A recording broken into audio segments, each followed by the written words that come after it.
tientalle weergawes van die 24 uur van hierdie dag. Liewe aarde sou 'n mens kon uitroep, elke sekonde is belangrik. Ons almal noteer ons volgepropte epiese reise.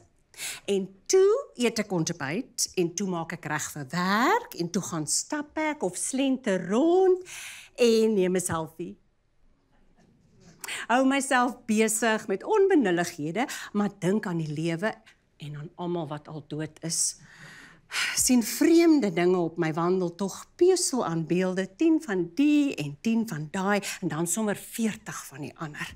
En neem 'n selfie.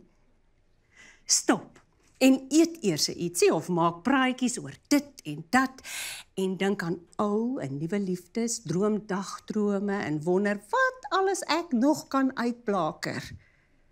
Ek gebruik my wapens van massakommunikasie gewoonlik in die oortreffende trap. Ek deel my gedagtes by wyse van spraakskrif en potgooi. Of neem 'n selfie. Algaande verleer ek om my woorde versigtig te kies. Die gedagtes te rangskik. Dus, vir impak, maak ek bykomend 'n grappie aan die einde.